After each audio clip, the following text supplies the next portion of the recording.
to declare the committee in recess at any point.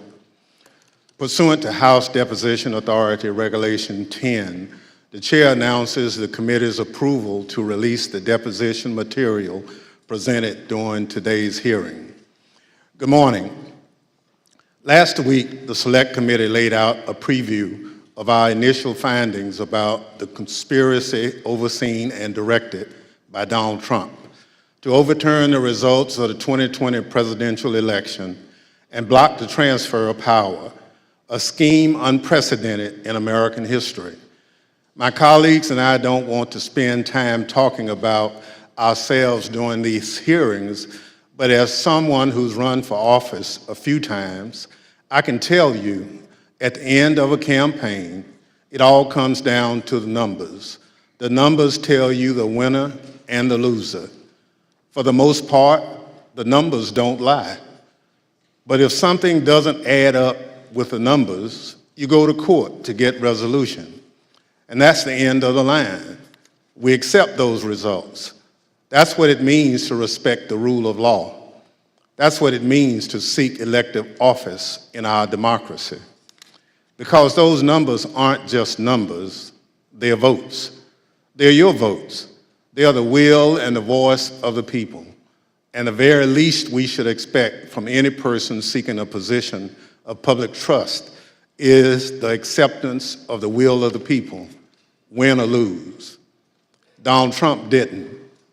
He didn't have the numbers, he went to court. He still didn't have the numbers, he lost.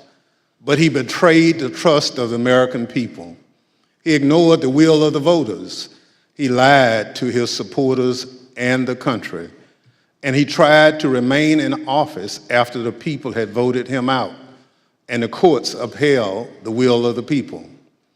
This morning, we'll tell the story of how Donald Trump lost an election and knew he lost an election, and as a result of his loss, decided to wage an attack on our democracy, an attack on the American people by trying to rob you of your voice in our democracy, and in doing so, lit the fuse that led to the horrific violence of January 6th, when a mob of his supporters stormed the Capitol sent by Donald Trump to stop the transfer of power.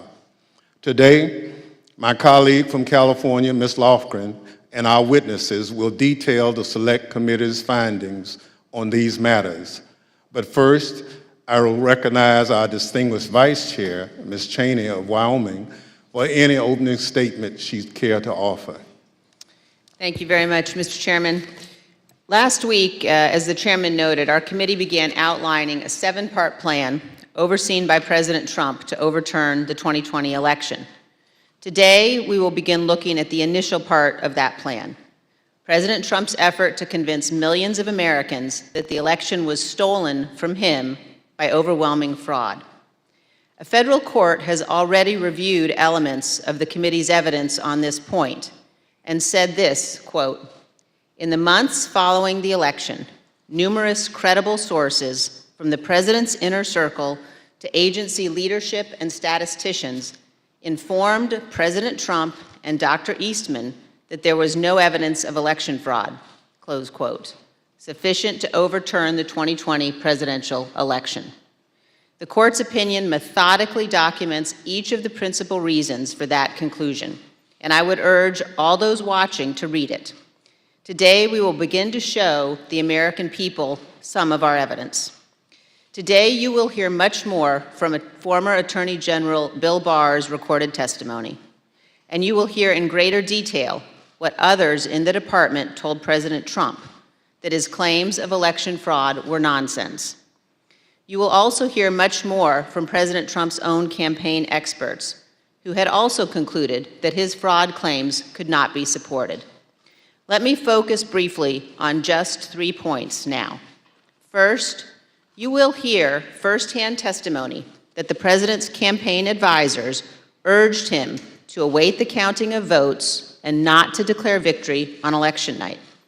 The president understood even before the election that many more Biden voters had voted by mail because President Trump ignored the advice of his campaign experts and told his supporters only to vote in person. Donald Trump knew before the election that the counting of those mail-in ballots in several states would not begin until late in the day and would not be complete for multiple days. This was expected, reported, and widely known.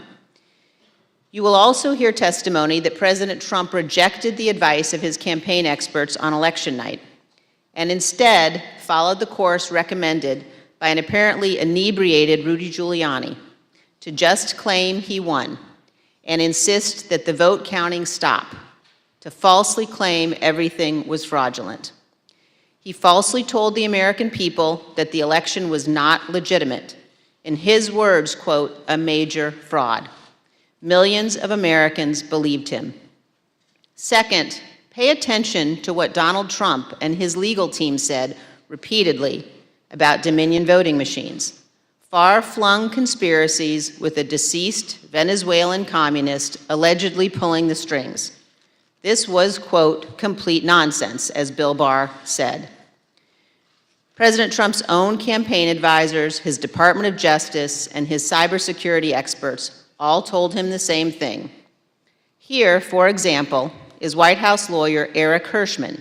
His view was shared by many of the Trump team whom we interviewed. I thought the Dominion stuff was, I never saw any evidence whatsoever to sustain those allegations. And third, as Mike Pence's staff started to get a sense for what Donald Trump had planned for January 6th, they called the campaign experts to give them a briefing on election fraud and all the other election claims. On January 2nd, the general counsel of the Trump campaign, Matthew Morgan, this is the campaign's chief lawyer, summarized what the campaign had concluded weeks earlier, that none of the arguments about fraud or anything else could actually change the outcome of the election. Generally discussed on that topic was whether the fraud, maladministration, abuse, or irregularities, if aggregated and read most favorably to the campaign, would that be outcome determinative? And I think everyone's assessment in the room, at least amongst the staff, Mark Short, myself, and Greg Jacob, was that it was not sufficient to be outcome determinative. As is obvious, this was before the attack on the Capitol. The Trump campaign legal team knew there was no legitimate argument, fraud, irregularities, or anything to overturn the election. And yet President Trump went ahead with his plans for January 6th anyway. Mr. Chairman, hundreds of our countrymen have faced criminal charges. Many are serving criminal sentences because they believed what Donald Trump said about the election, and they acted on it. They came to Washington, D.C. at his request. They marched on the Capitol at his request. And hundreds of them besieged and invaded the building at the heart of our constitutional republic. As one conservative editorial board put it recently, quote, Mr. Trump betrayed his supporters by conning them on January 6th, and he is still doing it. Another conservative editorial board that has long supported President Trump said last week, Donald Trump, quote, won't stop insisting that 2020 was stolen, even though he has offered no proof that that is true. And this, Donald Trump now, quote, clings to more fantastical theories, such as Dinesh D'Souza's debunked 2,000 mules, even as recounts in Arizona, Georgia, and Wisconsin confirm Trump lost. Those are the correct conclusions to draw from the evidence gathered by this committee. We have much more evidence to show the American people on this point than we can reasonably show in one hearing. But today, we will begin. Thank you, Mr. Chairman. I yield back. Without objection, the chair recognizes the gentlewoman from California, Ms. Lofgren, for an opening statement. Well, thank you, Mr. Chairman. In our opening hearing, we gave an overview of our investigation into the January 6th attack The plot to overthrow the election was complex and had many parts, which we'll explore in remaining hearings. But today, we examine the false narrative that the 2020 election was, quote, stolen. Former President Trump's plan to overturn the election relied on a sustained effort to deceive millions of Americans with knowingly false claims of election fraud. All elements of the plot relied on convincing his supporters about these false claims. Today, we'll demonstrate the 2020 election was not stolen. The American people elected President Joe Biden. We'll present evidence that Mr. Trump's claims of election fraud were false, that he and his closest advisors knew those claims were false, but they continued to peddle them anyway, right up until the moments before a mob of Trump supporters attacked the Capitol. We'll also show that the Trump campaign used these false claims of election fraud to raise hundreds of millions of dollars from supporters who were told their donations were for the legal fight in the courts. But the Trump campaign didn't use the money for that. The big lie was also a big ripoff. The former president laid the groundwork for these false claims well in advance of the election.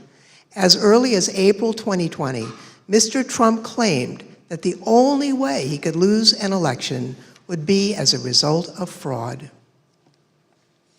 You know the things with bundling and all of the things that are happening with votes by mail, where thousands of votes are gathered, and I'm not going to say which party does it, but thousands of votes are gathered and they come in and they're dumped in a location, and then all of a sudden you lose elections that you think you're going to win. The only way we're going to lose this election is if the election is rigged. Remember that. It's the only way we're going to lose this election. This is going to be a fraud like you've never seen. Did you see what's going on? Take a look at West Virginia, mailmen selling the ballots. They're being sold. They're being dumped in rivers. This is a horrible thing for our country. This is not going to end well. Mr. Trump decided even before the election that regardless of the facts and the truth, if he lost the election, he would claim it was rigged. Mr. Trump was right about one thing. It did not end well. On election night, Mr. Trump claimed even before the votes were counted that his loss was a result of fraud. Now, Thursday, we had testimony from Attorney General Barr about the Department of Justice investigation of Mr. Trump's fraud claims. Barr told Trump directly that his claims were BS. Yet, after hearing the truth and that warning from the AG, Mr. Trump continued to peddle the false claims of fraud.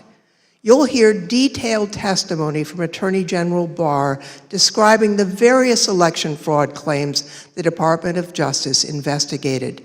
He'll tell you how he told Mr. Trump repeatedly that there was no merit to those claims. Mr. Barr will tell us that Mr. Trump's election night claims of fraud were made without regard to the truth and before it was even possible to look for evidence of fraud. Attorney General Barr wasn't alone. You'll see and hear today other Department of Justice officials and senior advisors to Mr. Trump that they told him the claims he was making were not supported by evidence. The election fraud claims were false. Mr. Trump's closest advisors knew it. Mr. Trump knew it. That didn't stop him from pushing the false claims and urging his supporters to, quote, fight like hell, to, quote, take back their country.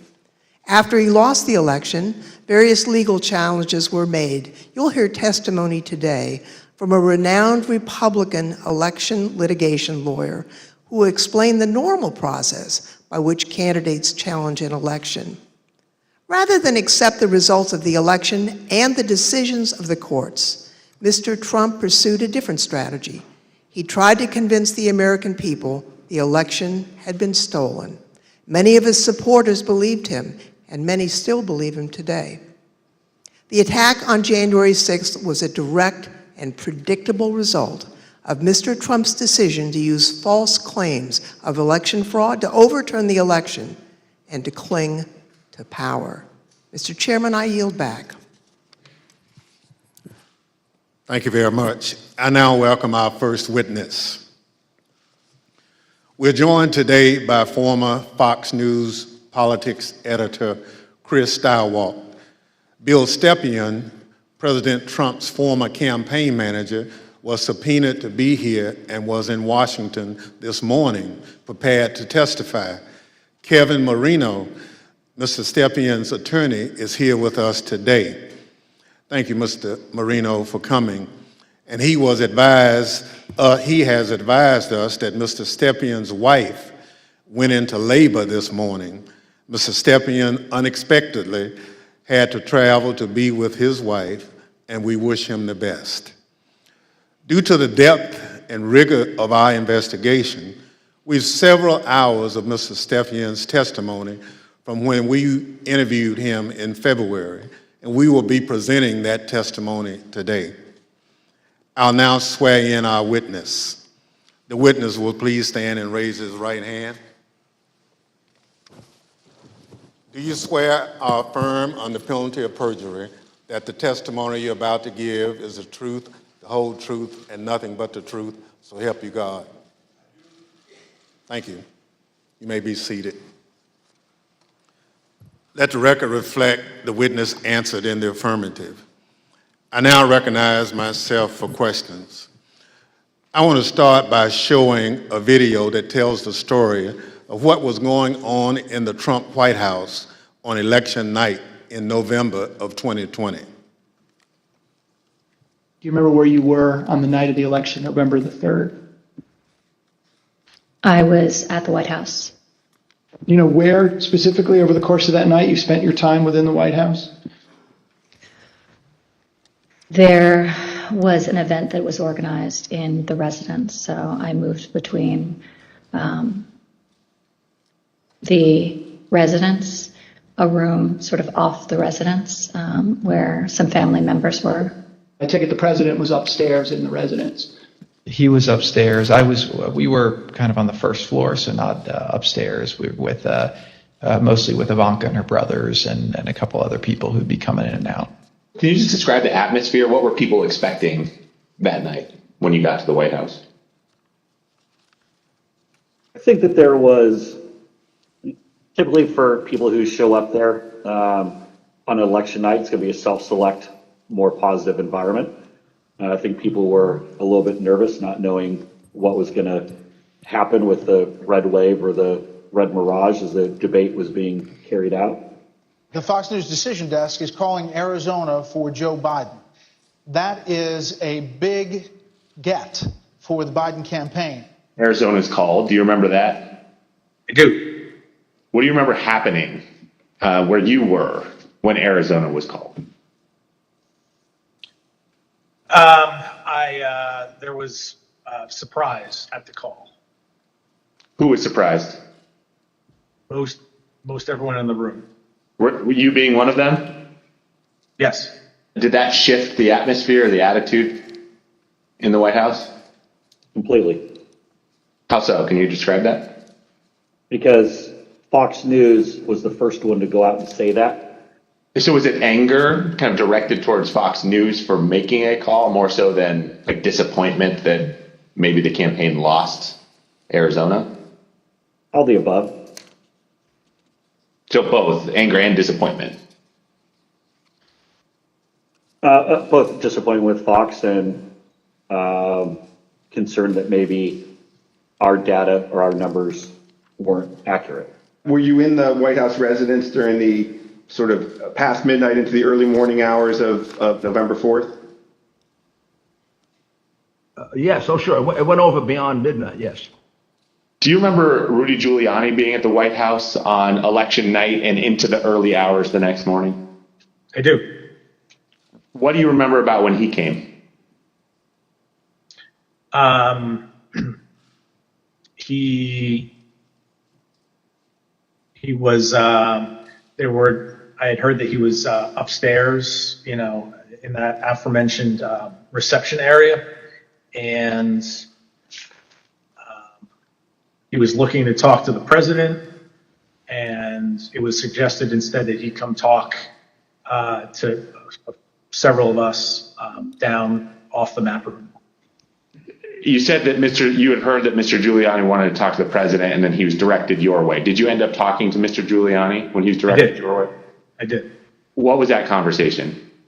A lot of conversations were directed my way. A few of us, myself, Jason Miller, Justin Clark, and Mark Meadows, gathered in a room off the map room to listen to whatever Rudy presumably wanted to say to the president. Was there anyone in that conversation who, in your observation, had too much to drink? Like Mayor Giuliani. Tell me more about that. What was your observation about his potential intoxication during that discussion about what the president should say when he's addressed the nation on election night? And the mayor was definitely intoxicated, but I do not know his level of intoxication when he spoke with the president, for example.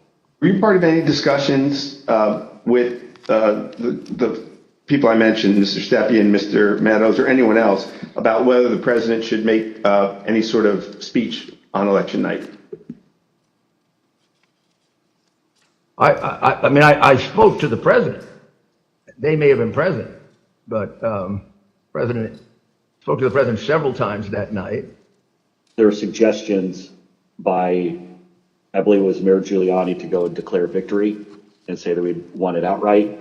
It was far too early to be making any calls like that. Ballots were still being counted. Ballots were still going to be counted for days. And it was far too early to be making any proclamation like that. I remember saying that, to the best of my memory, I was saying that we should not go and declare victory until we had a better sense of the numbers.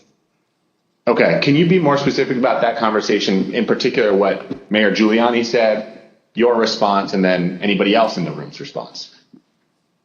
I think effectively Mayor Giuliani was saying, we won it, they're stealing it from us, where'd all the votes come from? We need to go say that we won. And essentially that anyone who didn't agree with that position was being weak. What was your view at the time as to what he should or shouldn't say?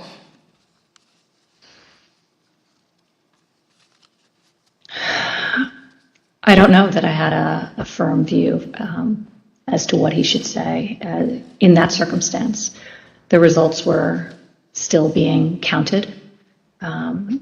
It was becoming clear that the race would not be called on election night. My belief, my recommendation was to say that votes were still being counted. It's too early to tell, too early to call the race, but we proud of the race we ran, and we think we're in good position, and we'll have more to say about this the next day or the next day whenever we had something to say. And did anybody who was a part of that conversation disagree with your message? Yes. Who was that? The president disagreed with that. I don't recall the particular words. He thought I was wrong. He told me so, and that they were gonna go he was gonna go in a different direction. This is a fraud on the American public. This is an embarrassment to our country. We were getting ready to win this election. Frankly, we did win this election. We did win this election.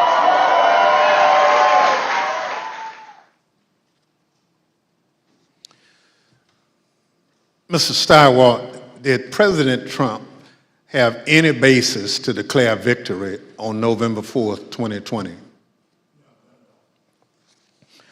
Thank you. Mr. Stepien also testified that President Trump had no basis for declaring victory at that point in time.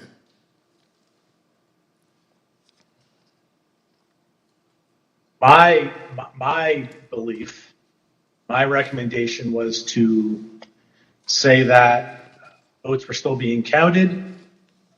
It's too early to tell, too early to call the race, but we proud of the race we ran, and we think we're in good position, and we'll have more to say about this the next day or the next day whenever we had something to say.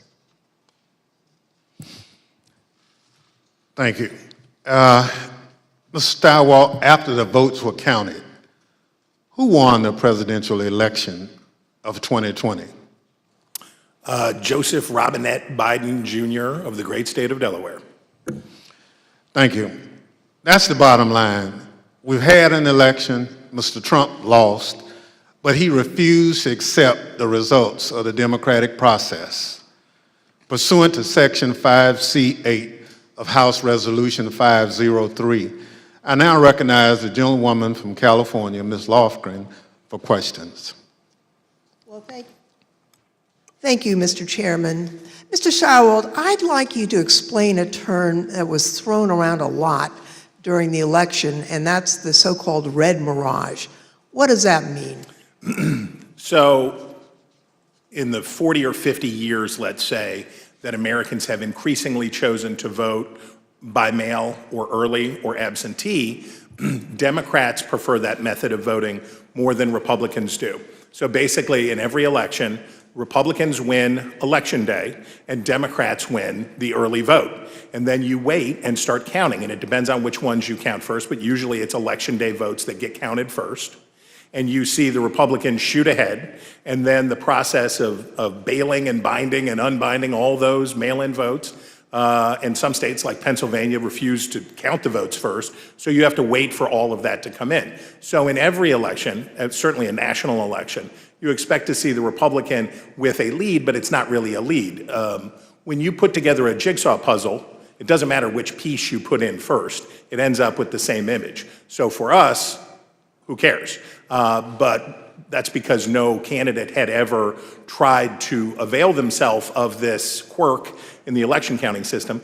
We had gone to pains, and I'm proud of the pains we went to make sure that we were informing viewers that this was going to happen, because the Trump campaign and the president had made it clear that they were going to try to exploit this anomaly.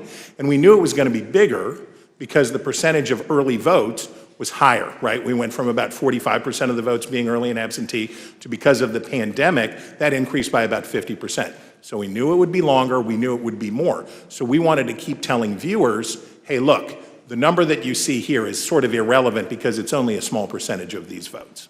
So this red mirage, that's really what you expected to happen on election night. Happens every time. Thank you, Mr. Stilwell. Now, I'd like to play a clip of Attorney General Bill Barr, who also explains what was expected to happen on election night. Right out of the box on election night, the president claimed that there was major fraud underway. I mean, this happened, as far as I could tell, before there was actually any potential of looking at evidence. And it seemed to be based on the dynamic that at the end of the evening, a lot of Democratic votes came in, which changed the vote counts in certain states. And that seemed to be the basis for this broad claim that there was major fraud. And I didn't think much of that because people had been talking for weeks, and everyone understood for weeks that that was going to be what happened on election night. Mr. Stepien obviously could not be with us today, and it's proper for him to be with his wife as they welcome their child. But he also had discussions with the president about the red mirage, that is, that it would be a long night and that early votes would favor him, but that lots more votes would be counted over the course of the night and the days after. So let's play clip 1 from our interview with Mr. Stepien. I recounted back to that conversation with him, in which I said, just like I said in 2016, was going to be a long night. I told him in 2020 that, it was going to be a process again, as, the early returns are going to be, positive, and we're going to, be watching the returns of ballots as, they rolled in thereafter. So is it fair to say you're trying to present what you thought would be a realistic picture of what might happen over the course of that night, being election night? That night and the days that followed. Yeah, I always told the president the truth, and I think he expected that from me, and I told him it was going to be a process. It was going to be, we're going to have to wait and see how this turned out.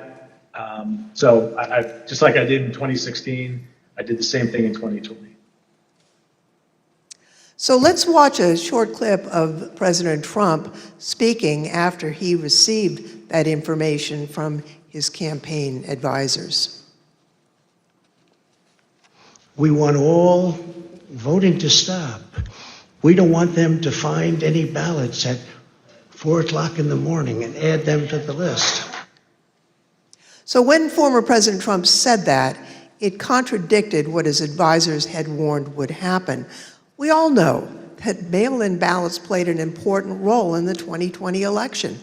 However, President Trump continuously discouraged mail-in voting.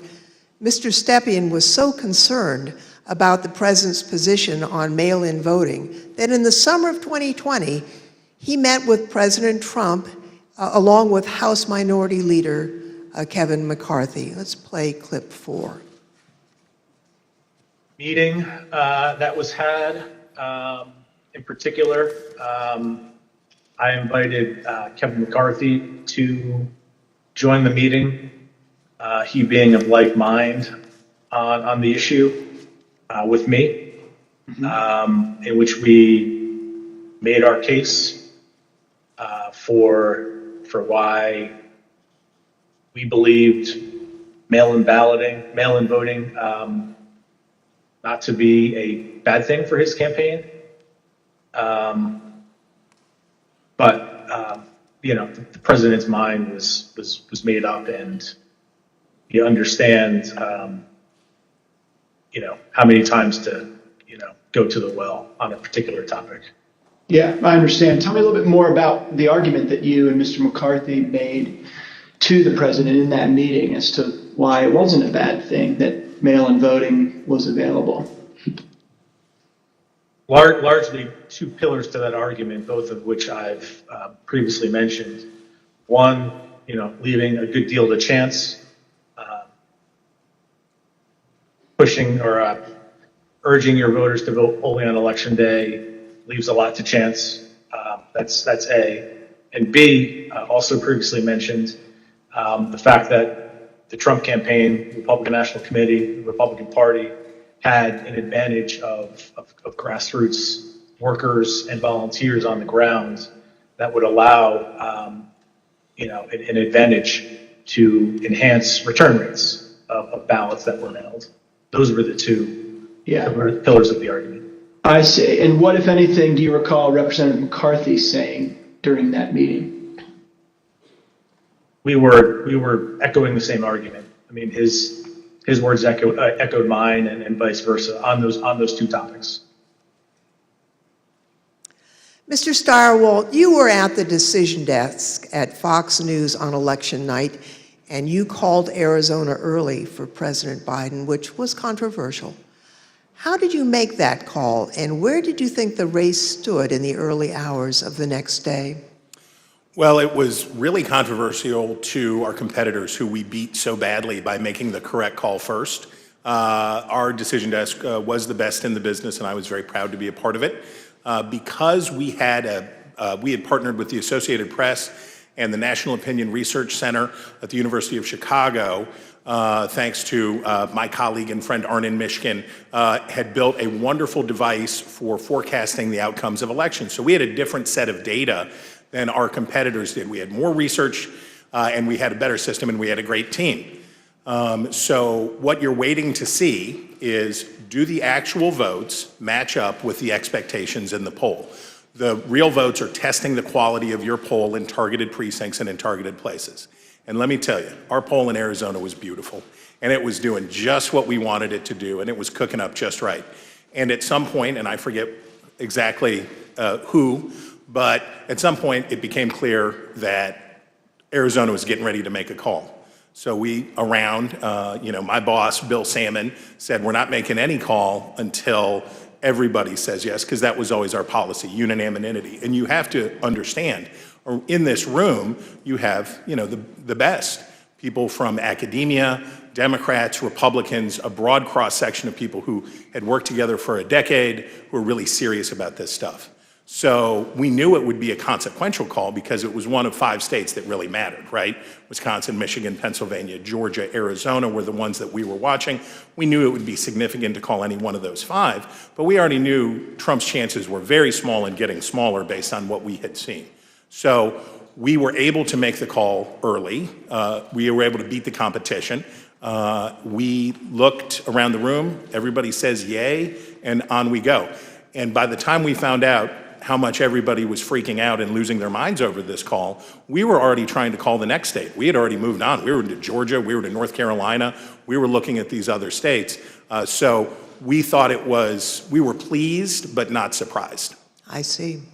After the election, as of November 7th, in your judgment, what were the chances of President Trump winning the election?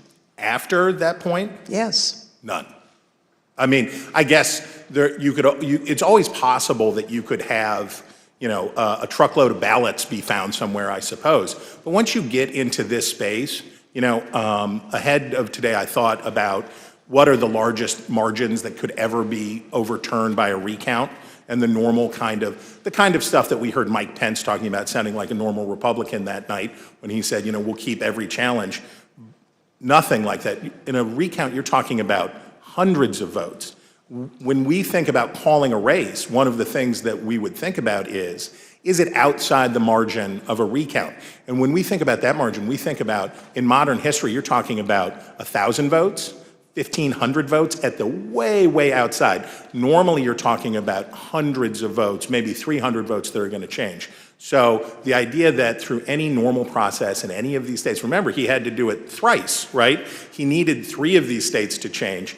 And in order to do that, I mean, you're at an infant. You're better off to play the Powerball than to have that come in. On November 7th, the other major news outlets called the race for President Biden. Now, Mr. Stepien told the committee that he thought the odds were, and this is a quote, very, very, very bleak, and held a meeting with the president that same day. Let's show clip 8. Video clip 8. I mean, with each day that wore on, I mean, the trajectory of the race, on election night, Trump ahead in many states, and as that week wore on, as the 3rd became the 4th, became the 5th, and so on and so forth, and the vote by mail ballots were tabulated, Trump's lead, grew more narrow, and in some places, Biden surpassed, Trump in the vote totals. So as the week wore on, as we paid attention to those numbers multiple times a day, internally, I was feeling less confident for sure. What was your view on the state of the election at that point? Very, very, very bleak. We told him, the group that went over there outlined, my belief in chances for success at this point, and then we pegged it at 5, maybe 10% based on recounts that either were automatically initiated or could be initiated based on realistic legal challenges, not all the legal challenges that eventually were pursued. But it was, my belief is that it was very, very, 5 to 10%. It's not a very good, optimistic outlook. Now, as President Trump and others continued to claim that the election was stolen, there were lawyers who were a part of the campaign lawyers, who were responsible for investigating the fraud claims. That includes Alex Cannon, who could not validate the claims that were being made, including those being made by the president. Let's roll video 13. This is an email. It's two emails, actually. The first is from Alex Cannon to you and Faith McPherson. And then you forward that email on to Mark Meadows, Justin Clark, and Jason Miller, the subject being AZ Federal ID Voters. If you look at the original email there, it says, Bill, we completed the AZ analysis you requested. I assume that's about Arizona. And because of the substantial uncertainty surrounding the databases, this is a highly unreliable way to identify ineligible voters. Can you explain the task that you gave to Ms. Cannon for this Arizona analysis? Sure. Previously, I described some of my frustration with some of the claims that people would throw at President Trump regarding, need to look at this, this happened in this state or that happened in that state. And it would be, those would flow to us to look into. I talked about that before, I think. Yeah. This is an example of that. I recall in Arizona, someone had thrown out, I believe this to be the claim, that there were thousands of illegal citizens, people not eligible to vote, having cast their ballots in Arizona. Someone had thrown out that claim to President Trump. And with, the margins being as close as they were, as I previously described, that could potentially matter. So this wild claim is thrown out, which, on its face didn't seem, realistic or possible to me. I asked Alex to look at the claim, and I haven't read this full email, but I recall the response to that. The reality of that was not illegal citizens voting in the election. I think it was like overseas voters voting in the election. So obviously, people who were eligible to vote. When these findings were passed up the chain to President Trump, he became frustrated and he replaced the campaign's legal team.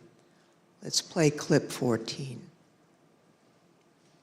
I think the president, it was during the second week where things like you displayed were occurring, where he was, growing increasingly unhappy with, his team, me, less so because I was less involved at this point, but still me, growing increasingly unhappy with Justin Clark, and that kind of,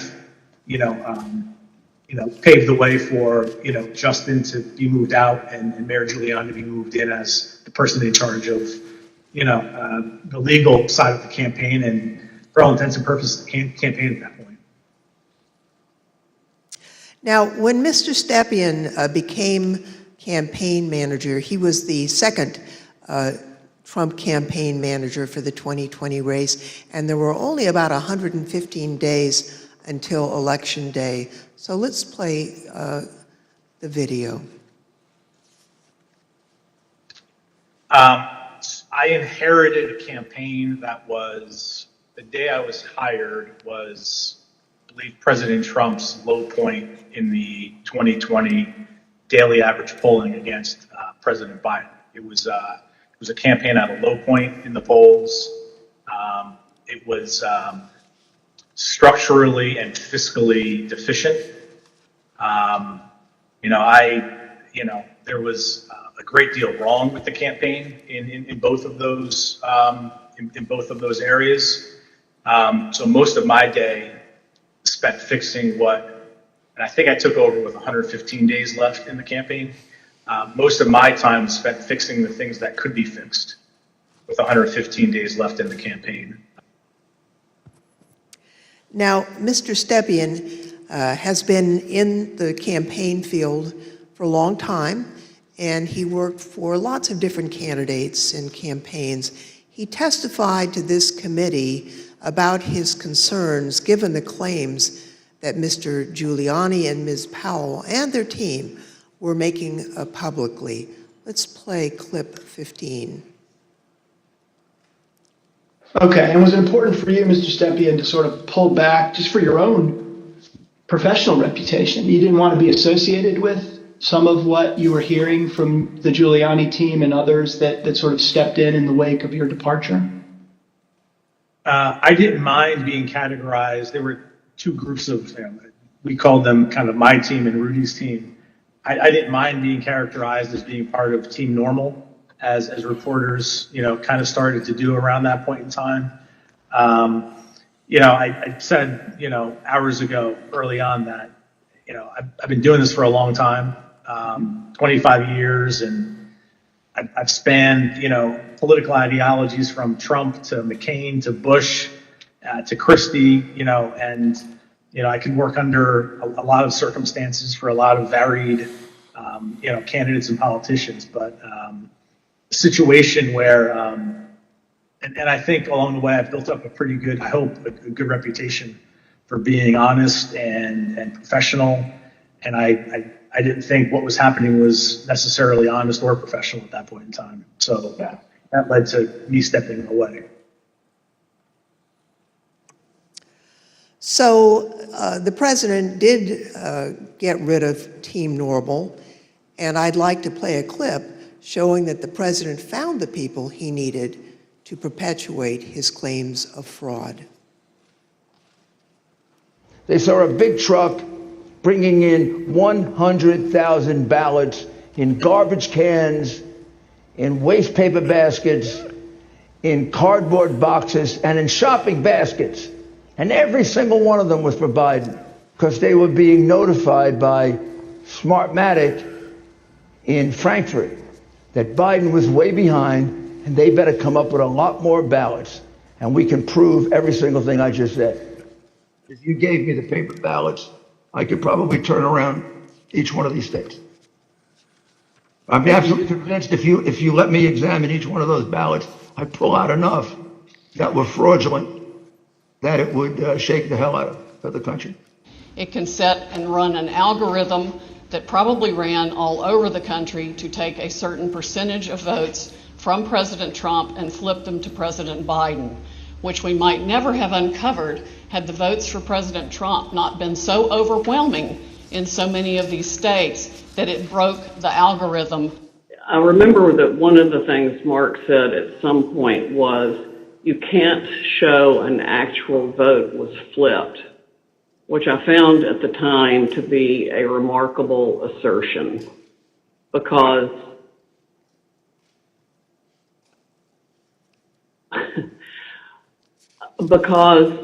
you don't have to have the gun to see the body lying on the floor bleeding out with 5 bullet holes in it was killed by a gun.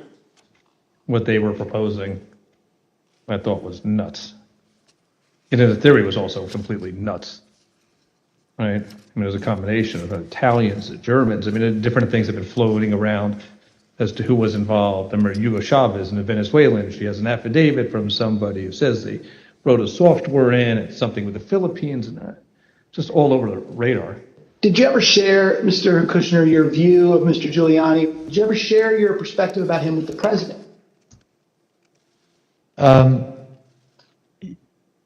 I guess, yes. Tell me what you said. Basically, not the approach I would take if I was you. Okay. And how did he react? How did President Trump react when you shared that view with him? We said, I have confidence in Rudy. I think I had conversations with probably all of our council who are signed up to assist on election day as they disengaged with the campaign. the general consensus was that the law firms were not comfortable making the arguments that Rudy Giuliani was making publicly. I seem to recall that I had a similar conversation with most all of them. I made it clear I did not agree with the idea of saying the election was stolen and putting out this stuff, which I told the president was bullshit. And, you know, I didn't want to be a part of it, and that's one of the reasons that went into me deciding to leave when I did. Even Sidney Powell, defending herself in a defamation lawsuit brought by Dominion Voting Systems, argued that, quote, no reasonable person would conclude that her statements were truly statements of fact. Mr. Chairman, I yield back. I thank the witness for joining us today. The first panel is now dismissed.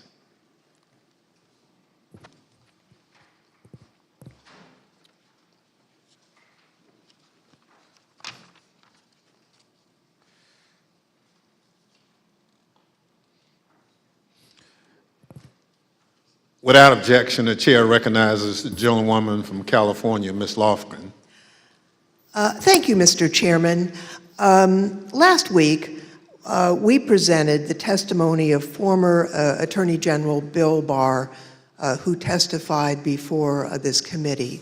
Today, we present additional evidence, including his testimony that former President Trump started making claims of election fraud immediately after the election, and that Barr concluded the claims were untrue. Now, due to the length of Attorney General Barr's testimony, we're only going to include relevant portions at the hearing today. So let's play the video. The department, in fact, when we received specific and credible allegations of fraud, made an effort to look into these to satisfy ourselves that they were without merit. And I was in the posture of trying to figure out, there was an avalanche of all these allegations of fraud that built up over a number of days, and it was like playing whack-a-mole because something would come out one day and then the next day it would be another issue. Also, I was influenced by the fact that all the early claims that I understood were completely bogus and silly and usually based on complete misinformation. And so I didn't consider the quality of claims right out of the box to give me any, feeling that there was really substance here. For the first time since the election, the Attorney General spoke personally with the President on November 23rd, and this was at the White House. Let's play the video, please. So on November 23rd, I hadn't spoken to the President since the election, and in fact, as I said, since the middle of October, roughly. And it was a little getting awkward because obviously he had lost the election and I hadn't said anything to him. And so Cipollone said, I think it's time you come over here. And so I came over to meet with the President in the Oval Office, and Meadows and Cipollone were there. And the President, and this is leading up to this conversation with Kushner, the President said there had been major fraud and that as soon as the facts were out, the results of the election would be reversed. And he went on this for quite a while, as he's prone to do. And then he got to something that I was expecting, which is to say that apparently the Department of Justice doesn't think that it has a role of looking into these fraud claims. And I said, that has to be the campaign that raises that with the state. The department doesn't take side in elections, and the department is not an extension of your legal team. And our role is to investigate fraud, and we'll look at something if it's specific, credible, and could have affected the outcome of the election. And we're doing that, and it's just not. They're just not meritorious. They're not panning out. And as I walked out of the Oval Office, Jared was there with Dan Scavino, who ran the President's social media, and who I thought was a reasonable guy and believe is a reasonable guy. And I said, how long is he going to carry on with this stolen election stuff? Where's this going to go? And by that time, Meadows had caught up with me and leaving the office and caught up with me and said that he said, look, I think that he's becoming more realistic and knows that there's a limit to how far he can take this. And then Jared said, yeah, we're working on this. We're working on it. Even after his attorney general told him his claims of election fraud were false, President Trump continued to promote these claims. I felt that things continued to deteriorate between the 23rd and the weekend of the 29th. And then on November 29th, he appeared on Maria Bartiromo's show, Sunday Futures, I believe it was, and he said that the department was missing in action. Well, no, we had glitches where they moved thousands of votes from my account to Biden's account, and these are glitches. So they're not glitches, they're theft, they're fraud, absolute fraud. This election was over, and then they did dumps. They call them dumps, big, massive dumps in Michigan and Pennsylvania and all over. How the FBI and Department of Justice, I don't know, maybe they're involved, but how people are allowed to get away from this stuff with this stuff is unbelievable. Now, spurred by what he saw, Barr told the Associated Press on December 1st that there was no evidence of election fraud. And immediately after Attorney General Barr's statement went public, Mr. Trump berated and he nearly fired Barr. But Barr persisted in telling the president that there was no evidence to support the fraud claims. This got under my skin, but I also felt it was time for me to say something. So I set up a lunch with the AP reporter, Mike Balsamo, and I told him at lunch, I made this statement that to date we have not seen fraud on a scale that could have affected a different outcome in the election. I had a later meeting scheduled at the White House at 3:00 with Meadows. This was previously scheduled, so I knew this was going to come up, and I went over there and I told my secretary that I thought I would probably be fired and told not to go home. I mean, not to go back to my office. So I said, you might have to pack up for me. And so when I got over there, I met with the chief of staff. He said the president was angry. He didn't really get into the issue of the fraud. And then I went up to Pat Cipolloni's office and we were talking with each other. And word came down that he wanted us both to go to the Oval. And the president was as mad as I've ever seen him, and he was trying to control himself. And the president said, well, this is killing me. You didn't have to say this. You must have said this because you hate Trump. You hate Trump. And then he raised the big vote dump, as he called it, in Detroit.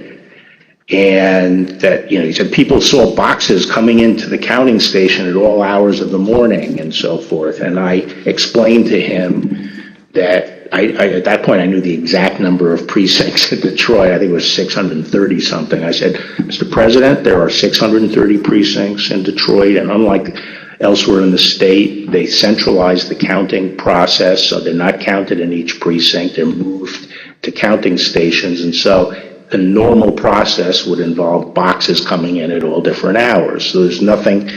And I said, did anyone point out to you, did all the people complaining about it point out to you, you actually did better in Detroit than you did last time? I mean, there's no indication of fraud in Detroit. And I told him that the stuff that his people were shoveling out to the public was bullshit. I mean, that the claims of fraud were bullshit. And, he was indignant about that. And I reiterated that they'd wasted a whole month on these claims on the Dominion voting machines, and they were idiotic claims. And I specifically raised the Dominion voting machines, which I found to be among the most disturbing allegations. Disturbing in the sense that I saw absolutely zero basis for the allegations, but they were made in such a sensational way that they obviously were influencing a lot of people, members of the public, that there was this systemic corruption in the system and that their votes didn't count and that these machines controlled by somebody else were actually determining it, which was complete nonsense.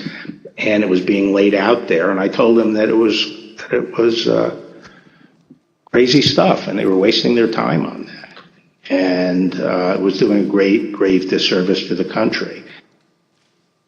Okay, so the very next day, the president released a video rehashing some of the very same claims that his chief law enforcement officer had told him were, quote, nonsense.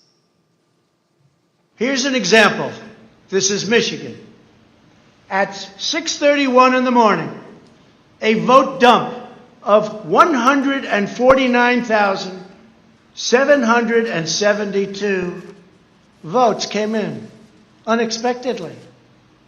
We were winning by a lot. That batch was received in horror. We have a company that's very suspect. Its name is Dominion. With the turn of a dial or the change of a chip, you can press a button for Trump and the vote goes to Biden. What kind of a system is this?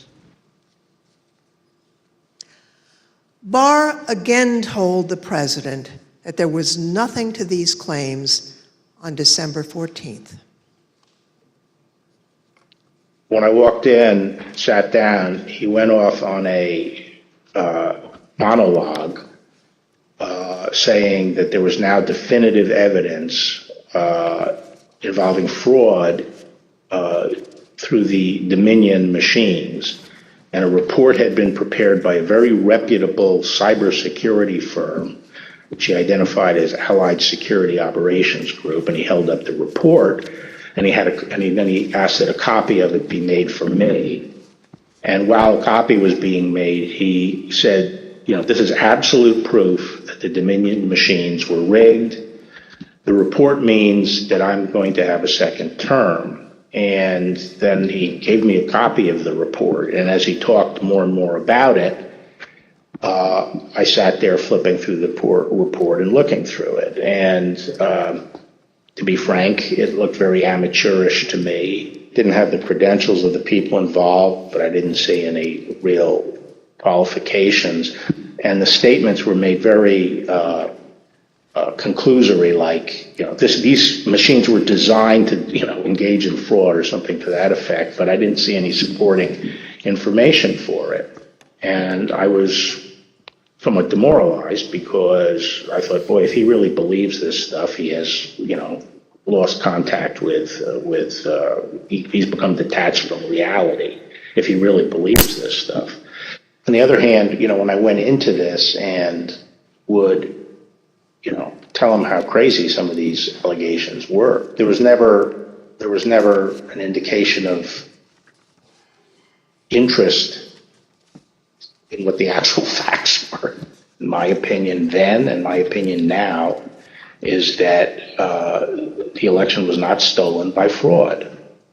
And I haven't seen anything since the election that changes my mind on that, including the 2000 Mules movie.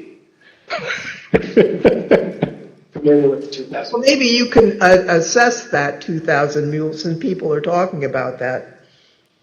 Well, just in a nutshell, I just think the GBI was unimpressed with it, and I was similarly unimpressed with it because I think I was holding my fire on that to see what the photographic evidence was, because I thought, well, hell, if they have a lot of photographs of the same person dumping a lot of ballots in different boxes, that's hard to explain. So I wanted to see what the photographic evidence was. But the cell phone data is singularly unimpressive. It basically, if you take 2 million cell phones and figure out where they are physically in a big city like Atlanta or wherever, just by definition, you're going to find many hundreds of them have passed by and spent time in the vicinity of these boxes. And the premise that, if you go by a box, 5 boxes or whatever it was, that's a mule is just indefensible. It by definition, you're going to have hundreds of this. I mean, I saw one contractor said, we figured out that our truck alone would account for 6 cell phone signals. This was some kind of contractor, and our route would take us by these things on a regular basis. So but then when the movie came out, I think the photographic evidence in it was completely I mean, there was a little bit of it, but it was lacking. It didn't establish widespread illegal harvesting. The other thing is people don't understand is that it's not clear that even if you can show harvesting, that changes the results of the election. The courts are not going to throw out votes and then figure out what votes were harvested and throw them out. It's still the burden on the challenging party to show that illegal votes were cast. Votes were the result of undue influence or bribes, or there was really, the person was non compos mentis. But absent that evidence, I just didn't see courts throwing out votes anyway. I felt that before the election, it was possible to talk sense to the president. And while you sometimes had to engage in, a big wrestling match with him, that it was possible to keep things on track, but I felt that after the election he didn't seem to be listening, and I didn't think it was that I was inclined not to stay around if he wasn't listening to advice from me or his other cabinet secretaries. So on December 14th, Barr quit. Now, the Attorney General wasn't the only person who told the president that his claims were false. Other officials and close advisors told him the same thing. Rather than try to address a counterfactual or a hypothetical, let me just say there were instances where the president would say, people are telling me this, or I've heard this, or I saw on television, this impropriety in Atlanta or Pennsylvania or something, and we were in a position to say, our people have already looked at that, and we know that you're getting bad information, that's not correct. It's been demonstrated to be incorrect from our point of view, and been debunked. A month and a half or so after the election day, and at that meeting, various allegations of fraud were discussed, and Eric and Pat didn't, told the group, the president included, that none of those allegations had been substantiated to the point where they could be the basis for any litigation challenge to the election. President Trump's own vice president and his top advisors also knew that there wasn't evidence to support the claims that the president was making. Anyone else other than Mr. Meadows who asked you about the status, outside of your legal group, Mr. Morgan and the others you mentioned, anyone else who asked you the status of what you were finding and your assessment of it? Yes, sir. Who's that? Peter Navarro. When did you talk to Mr. Navarro? Mid-November. Around the same time as Mr. Meadows? Yes, sir. And tell me about that conversation. I recall him asking me questions about Dominion and maybe some other categories of allegations of voter fraud. And I remember telling him that I didn't believe the Dominion allegations because I thought the hand recount in Georgia would resolve any issues with a technology problem and with Dominion or Dominion flipping votes. And I mentioned at that time that the CISA, Chris Krebs, had recently released a report saying that the election was secure. And I believe Mr. Navarro accused me of being an agent of the deep state working with Chris Krebs against the president. And I never took another phone call from Mr. Navarro. Anyone else besides Mr. Meadows, Mr. Navarro, Mr. Hirschman that you had discussions with inquiring about what you were finding in your review of the allegations that were pouring in?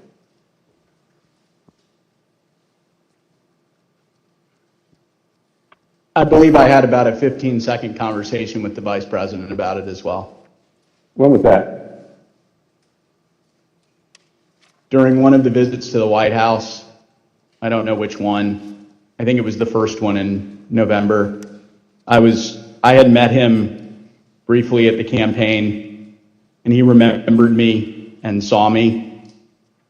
And he asked what I was doing on the campaign, and I told him that, we were looking into some of the issues related to voter fraud. And he asked me, I don't remember his exact words, but he asked me if we were finding anything.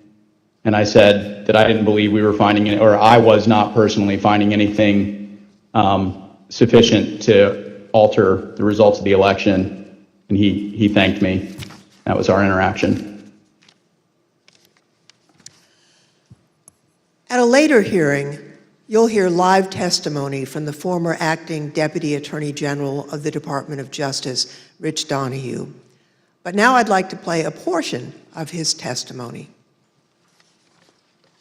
I tried to, again, put this in perspective and to try to put it in very clear terms to the president. And I said something to the effect of, sir, we've done dozens of investigations, hundreds of interviews. The major allegations are not supported by the evidence developed. We've looked at Georgia, Pennsylvania, Michigan, Nevada. We're doing our job. Much of the info you're getting is false. And then I went into, for instance, this thing from Michigan, this report about 68% error rate. Reality is it was only 0.0063% error rate, less than 1 in 15,000. So the president accepted that. He said, okay, fine, but what about the others? And again, this gets back to the point that there were so many of these allegations that when you gave him a very direct answer on one of them, he wouldn't fight us on it, but he would move to another allegation. So then I talked about a little bit about the Pennsylvania truck driver. This is another allegation that had come up. And this claim was by a truck driver who believed, perhaps honestly, that he had transported an entire tractor-trailer truck full of ballots from New York to Pennsylvania. And this was, again, out there in the public and discussed. And I essentially said, look, we looked at that allegation. We looked at both ends, both the people who load the truck and the people who unload the truck. And that allegation was not supported by the evidence. Again, he said, okay. And then he said, no, I didn't mention that one. What about the others? And I said, okay, well, with regard to Georgia, we looked at the tape, we interviewed the witnesses. There is no suitcase. The president kept fixating on this suitcase that supposedly had fraudulent ballots and that the suitcase was rolled out from under the table.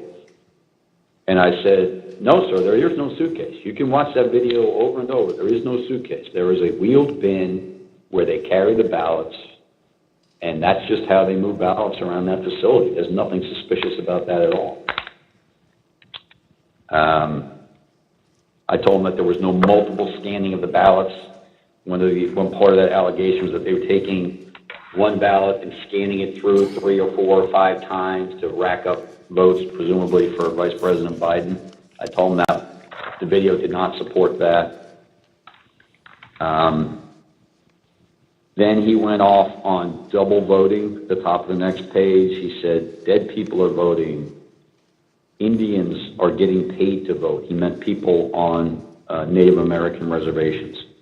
He said there's lots of fraud going on here. Told him flat out that much of the information he's getting is false and or just not supported by the evidence. We look at the allegations, but they don't pan out. Mr. Barr and his advisors were not the only ones who determined that the president's allegations regarding Dominion voting machines were false. So, Mr. Chairman, I ask unanimous consent to include in the record of this hearing reports issued by the Department of Homeland Security's Cybersecurity and Infrastructure Security Agency, otherwise known as CISA, that addressed and rejected the claims of manipulation of voting machines in the 2020 election. Without objection, so ordered.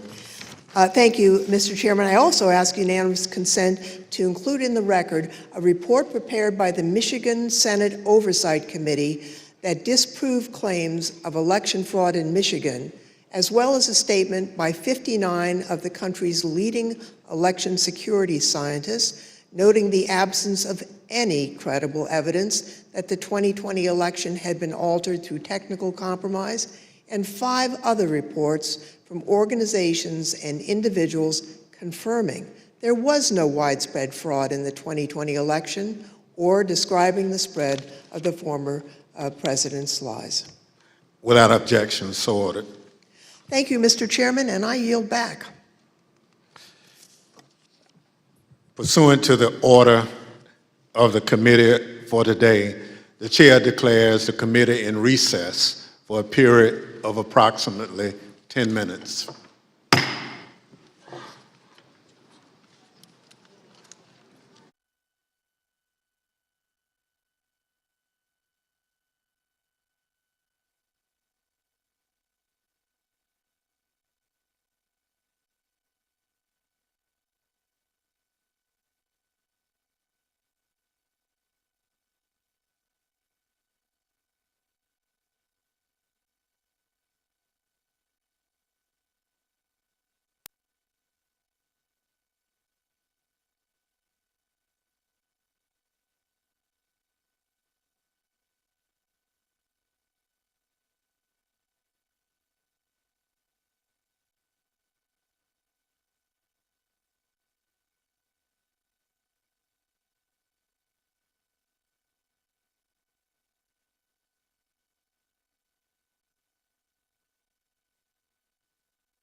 Committee will be in order. I now welcome our second panel of witnesses. We're joined today by B.J. Pack, Al Smith, and Ben Ginsberg. Mr. Pack is the former United States Attorney for the Northern District of Georgia. Mr. Smith is a former city commissioner for the city of Philadelphia, where he served for more than 10 years.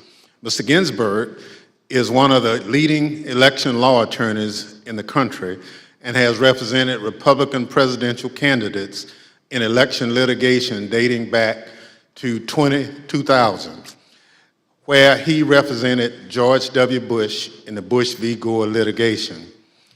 I will now swear in our witnesses. Please stand and raise your right hand. Do you swear or affirm on the penalty of perjury that the testimony you're about to give is the truth, the whole truth, and nothing but the truth? So help you God. Thank you. Please be seated.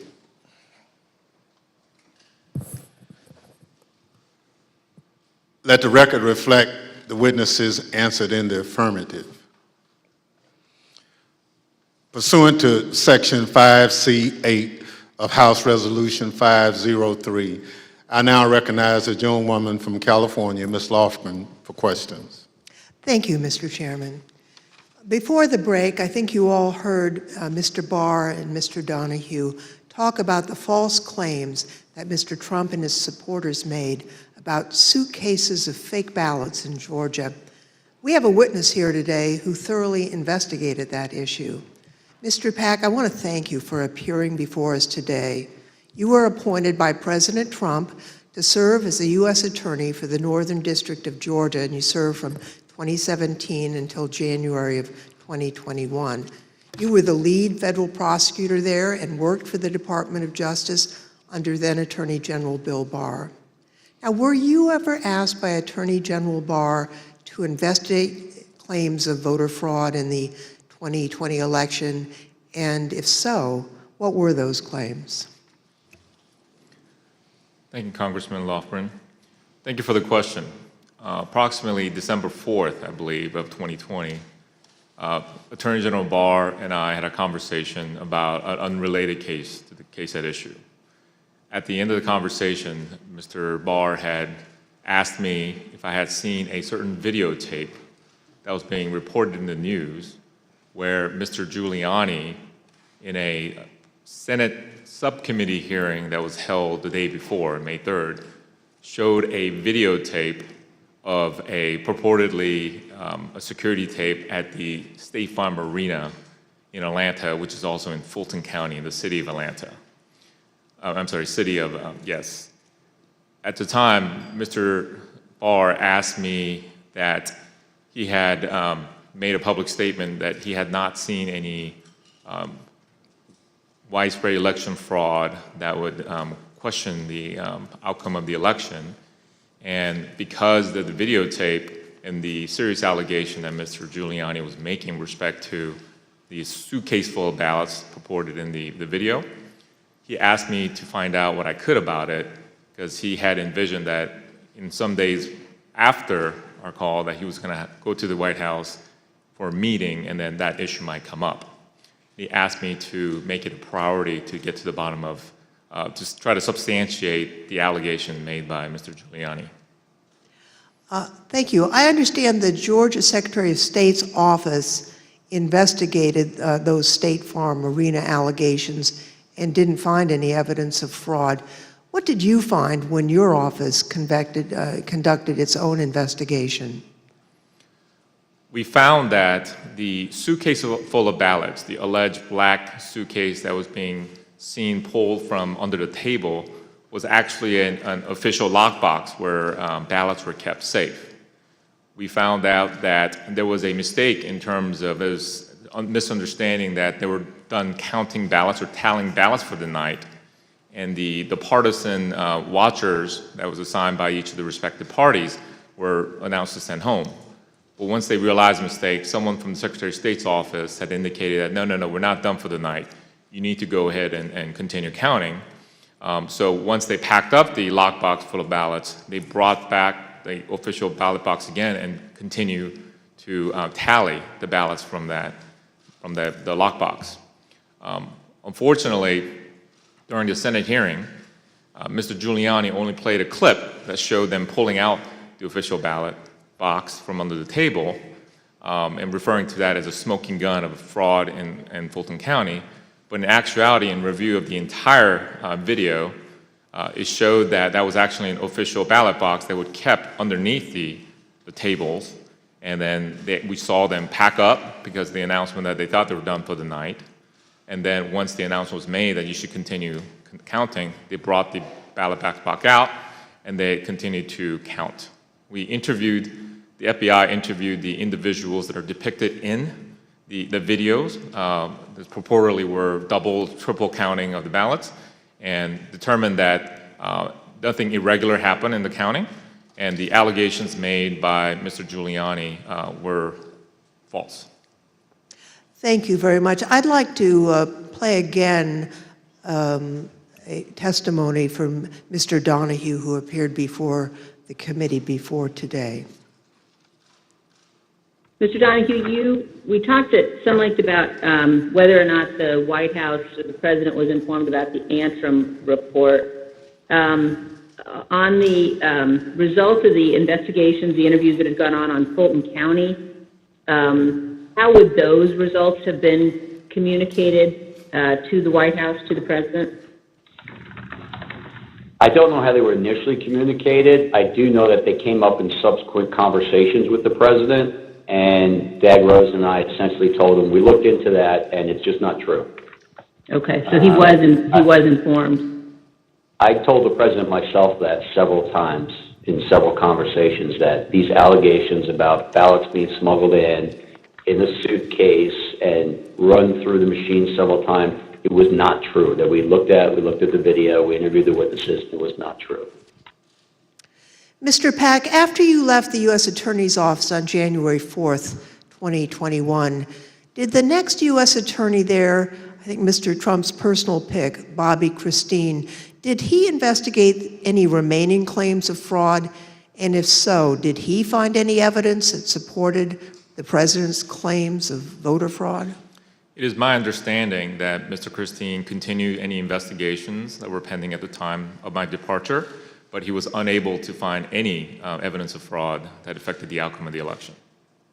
So after investigating the president's and Mr. Giuliani's claims about voter fraud in Georgia, is it your view today that there was no evidence of widespread fraud sufficient to undermine confidence in the outcome of the election in Georgia?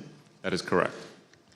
Thank you, Mr. Pack. And I want to thank you also for the service that you've given to our country. We appreciate that. Next, I'd like to turn to President Trump's false allegations about election integrity in Philadelphia. The Attorney General discussed these allegations at some length. You know, the idea, the president has repeatedly suggested that there was some kind of outpouring of unexpected votes in inner city areas like Philadelphia. As recently as January 13th, when he walked off the NPR set, he was asked by the interviewer, what's your evidence of fraud? And he said more people voted in Philadelphia than there were voters. And that was absolute rubbish. The turnout in Philadelphia was in line with the state's turnout. And in fact, it was not as impressive as many suburban counties. And there was nothing strange about the Philadelphia turnout. It wasn't like there was all these unexpected votes that came out in Philadelphia. So, I think once you actually look at the votes and then there's an obvious explanation. For example, in Pennsylvania, Trump ran weaker than the Republican ticket generally. He ran weaker than two of the state candidates. He ran weaker than the congressional delegation running for federal Congress, and he ran weaker than the Republican, I think. I haven't looked at this recently, but he generally was a weak element on the Republican ticket. So that does not suggest that the election was stolen by fraud. How about Pennsylvania and Bill McSwain? We were talking to the U.S. Attorney in Philadelphia about an alleged discrepancy between the number of absentee ballots issued and the number of ballots cast. Right. So that was one of the big ones for a period of time. I think that was raised at Gettysburg by Giuliani or something like that. But it kept on being repeated, and I found it annoying because it didn't seem that it was right. So I called McSwain, and he got back to me. He said, "No, the problem is that Mastriano threw out this number, and what he did was he mixed apples and oranges. He took the number of applications for the Republican primary and he compared it to the number of absentee votes cast in the general election. But once you actually go and look and compare apples to apples, there's no discrepancy at all." And that's one of the. I think at some point I covered that with the president. We have another witness here today who has detailed knowledge about the election process in Philadelphia. Mr. Schmidt, at the time of the 2020 presidential election, you were serving as the only Republican member of Philadelphia's three-member city commission, which is responsible for overseeing elections throughout the city. Is that correct? That's correct, Congressperson. So President Trump made numerous claims regarding fraudulent voting practices in Philadelphia, including the claim that dead people were voting. In fact, Mr. Giuliani told Pennsylvania state legislators that 8,000 dead people voted in Pennsylvania. You investigated those claims of voter fraud. Can you tell us what you found? Not only was there not evidence of 8,000 dead voters voting in Pennsylvania, there wasn't evidence of 8. We took seriously every case that was referred to us, no matter how fantastical, no matter how absurd, and took every one of those seriously, including these. As it turns out, even Mr. Trump's campaign lawyers knew that the dead voter claims weren't valid. I guess the crooks in Philadelphia are disappointed in this. They only submitted 8,021 ballots from dead people, mail-in ballots for dead people. It's probably easier for dead people to submit mail-in ballots than it is to vote in person. Rudy was at this stage of his life and the same ability to manage things at this level or not. And obviously, I think Bernie Kerik publicly said it. They never proved the allegations that they were making, and they were trying to develop. Mr. Schmidt, on November 11th, 2020, President Trump tweeted about you, saying, and here's a quote, "A guy named Al Schmidt, a Philadelphia commissioner and so-called Republican, or rhino, is being used big time by the fake news media to explain how honest things were with respect to the election in Philadelphia. He refuses to look at a mountain of corruption, dishonesty. We win." As a result of that tweet and the CNN interview you gave where you stated the dead voter claims in Pennsylvania were false, you and your staff were subjected to disturbing threats. Can you tell us about that? The threats prior to that tweet, and on some level it feels almost silly to talk about a tweet, but we can really see the impact that they have, because prior to that, the threats were pretty general in nature. Corrupt election officials in Philadelphia are going to get what's coming to them. You're what the Second Amendment is for. You're walking into the lion's den, all sorts of things like that. After the president tweeted at me by name, calling me out the way that he did, the threats became much more specific, much more graphic, and included not just me by name, but included members of my family by name, their ages, our address, pictures of our home, just every bit of detail that you could imagine. That was what changed with that tweet. Behind me are redacted threats that you received, that you provided to the committee. Now, we redacted portions of the text to protect your family. Mr. Schmidt, I think I speak for all of my colleagues when I say we are deeply sorry for what you and your loved ones have been through. And I also want to thank you for your service to your country and for standing up for the rule of law. I want to thank both Mr. Pack and Mr. Schmidt for their service, their testimony, and for standing up for the rule of law. Now I'd like to turn to another subject. The courts in our country provide a legitimate venue for campaigns to challenge what they view as irregular election practices. Now, courts have the final say on how the law applies to those challenges. We have a renowned legal expert here to address the Trump campaign's activities in court. Mr. Ginsburg, you've spent your entire career representing Republicans in election-related litigation. You served as the National Counsel on Republican presidential campaigns in 2000, in 2004, and in 2012. You played a key role in the 2000 Florida recount that led to the Supreme Court's decision in Bush v. Gore. You served as the co-chair of the Presidential Commission on Election Administration. I think it's fair to say you're the most prominent Republican lawyer who's litigated in the election field. Now, you've analyzed the Trump campaign's litigation pretty carefully. What's the normal process for post-election litigation? How is the Trump campaign's different from the kinds of post-election litigation you've been involved in and know about? In the normal course of things, any campaign on the night of the election and the days after will do a couple of different things. One is that they'll analyze precinct results to look for abnormalities in the results, and they'll send people to those precincts to ask more questions. Secondly, all campaigns will have poll watchers and poll workers and observers in the polling place. And so campaigns will talk to those people if they saw any irregularities that could cause problems in the election. Now, the Trump campaign talked pre-election about having 50,000 poll workers. So presumably, they did have eyes on the ground in all these places. And so in the normal course of things, a campaign will analyze the reports that come in. Trump campaign had a couple of basic problems, however. Number one, the 2020 election was not close.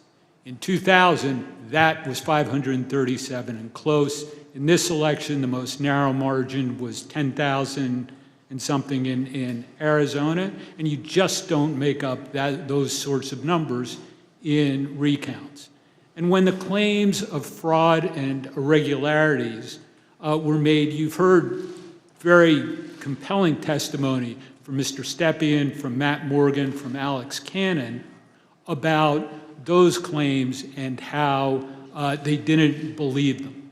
And so that put the Trump campaign on sort of a process of bringing cases without the actual evidence that you have to have in which the process is designed to bring out.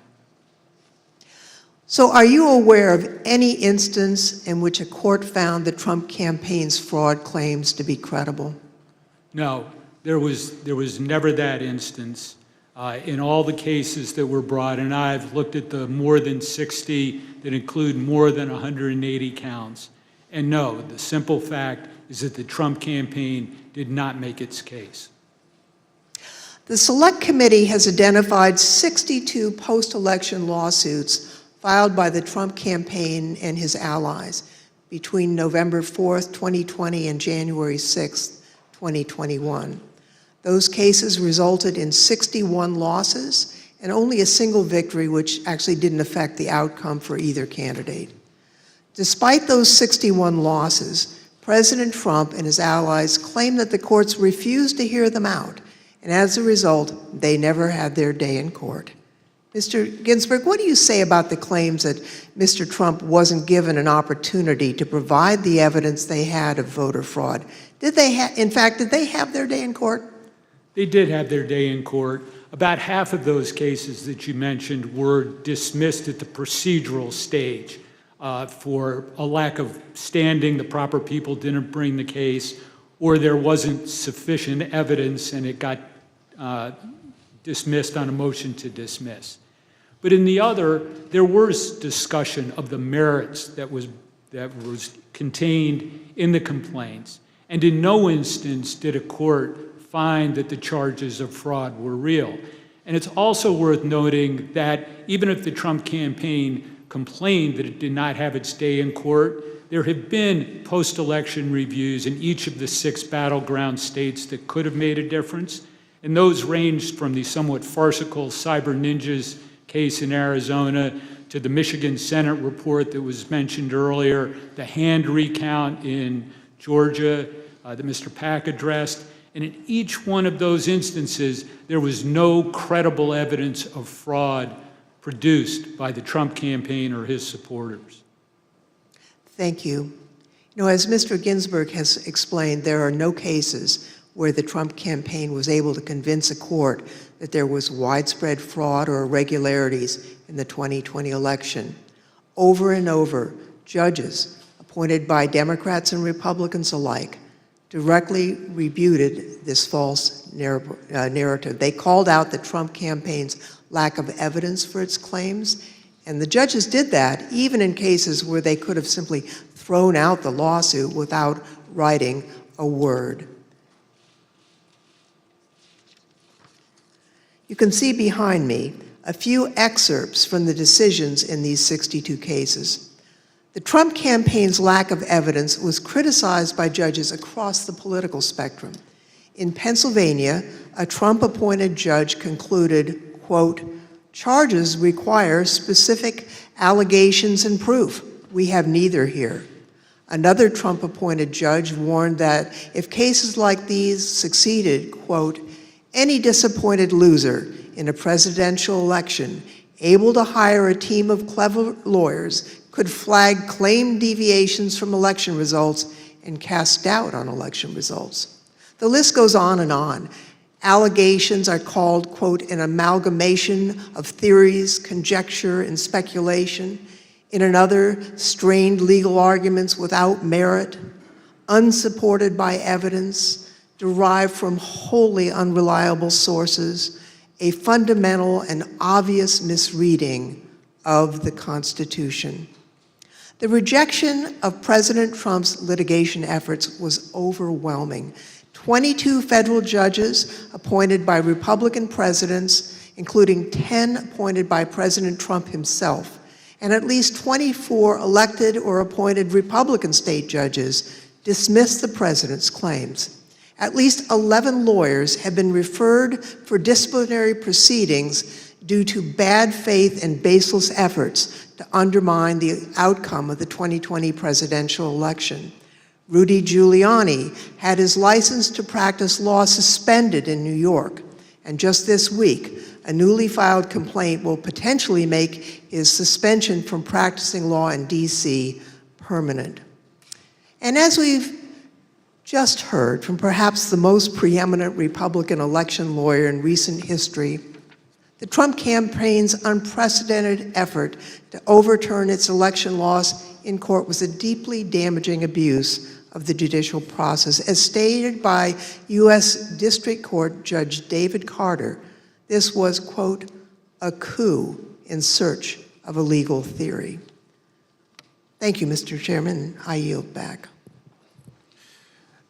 I want to thank our witnesses for joining us today. The members of the Select Committee may have additional questions for today's witnesses, and we ask that you respond expeditiously in writing to those questions. Without objection, members will be permitted 10 business days to submit statements for the record, including opening remarks and additional questions for the witnesses. The second panel of witnesses is now dismissed.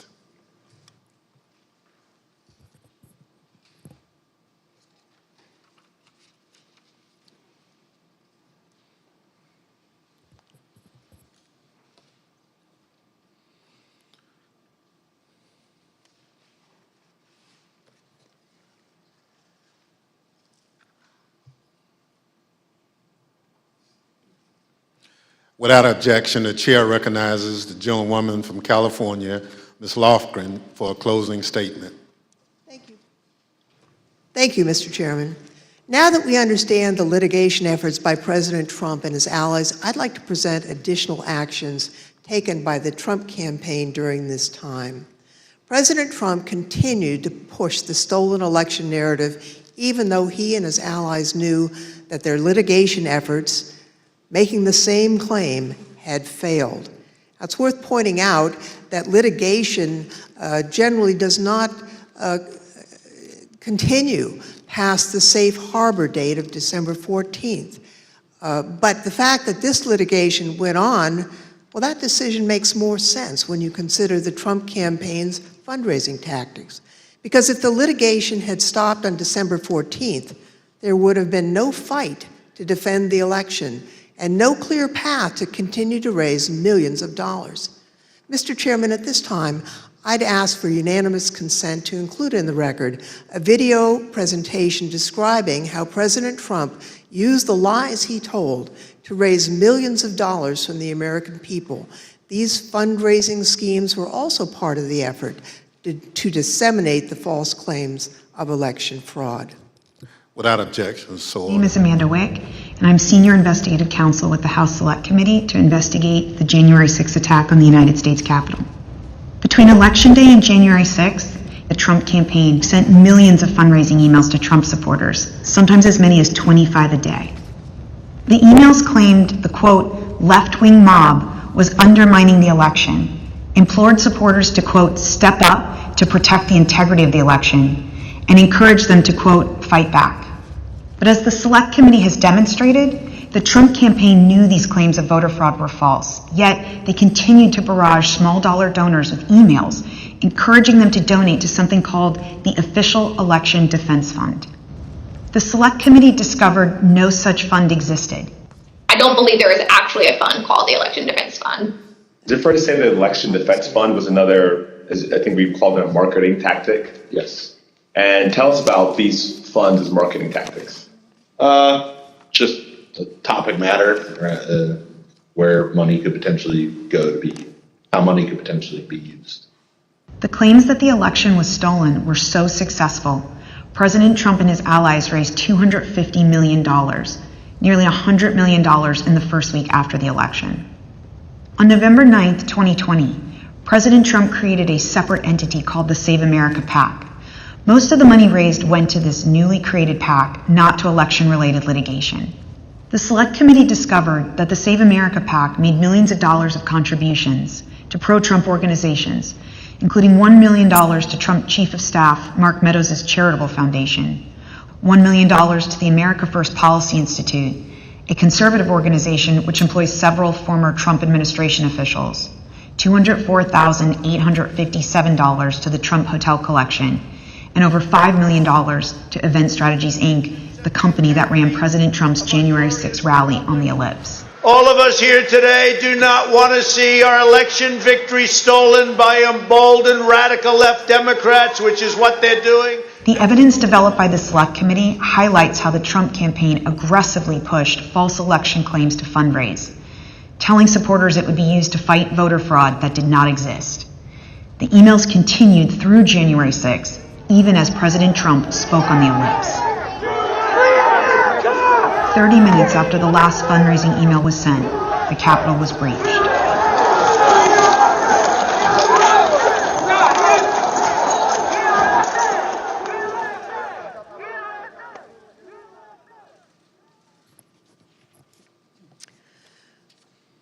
Every American is entitled and encouraged to participate in our electoral process. Political fundraising is part of that. Small dollar donors use scarce disposable income to support candidates and causes of their choosing, to make their voices heard. And those donors deserve the truth about what those funds will be used for. Throughout the committee's investigation, we found evidence that the Trump campaign and its surrogates misled donors as to where their funds would go and what they would be used for. So not only was there the big lie, there was the big ripoff. Donors deserve to know where their funds are really going. They deserve better than what President Trump and his team did. Mr. Chairman, I yield back. Without objection, the chair recognizes the gentlewoman from Wyoming, Ms. Cheney, for a closing statement.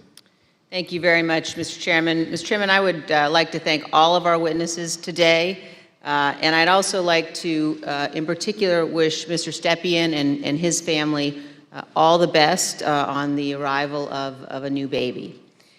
Today's hearing, Mr. Chairman, was very narrowly focused, and in the coming days, you will see the committee move on to President Trump's broader planning for January 6th, including his plan to corrupt the Department of Justice and his detailed planning with lawyer John Eastman to pressure the Vice President, state legislatures, state officials, and others to overturn the election. Let me leave you today with one clip to preview what you will see in one of our hearings to come. This is the testimony of White House lawyer Eric Hirschman. John Eastman called Mr. Hirschman the day after January 6th, and here is how that conversation went. I said to him, "Are you out of your effing mind?" Right? I said, I only want to hear two words coming out of your mouth from now on. Orderly transition.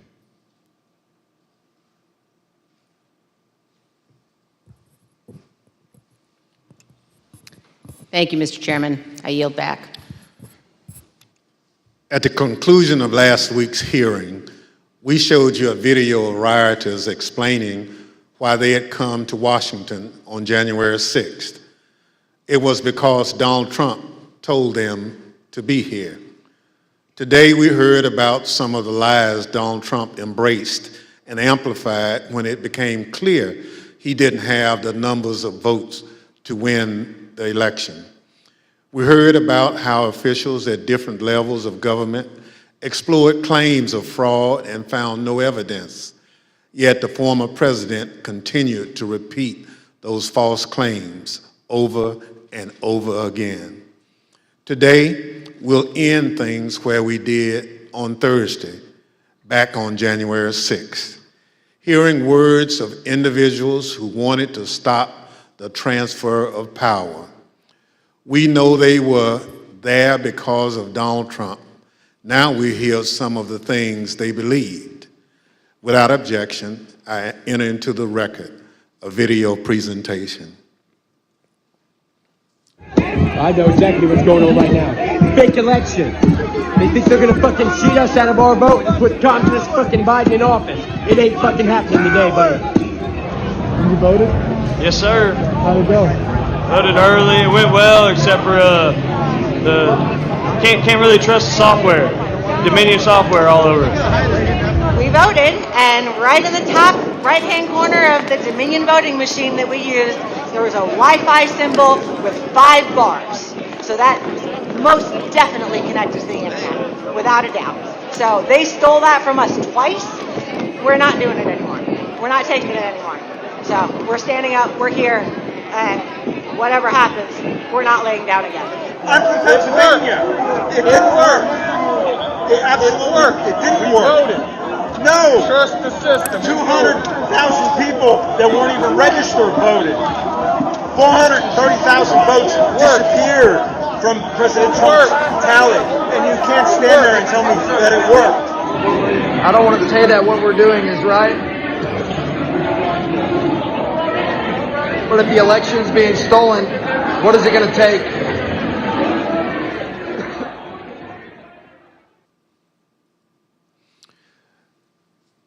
The chair requests those in the hearing room remain seated until the Capitol Police have escorted members from the room. Without objection, the committee stands adjourned.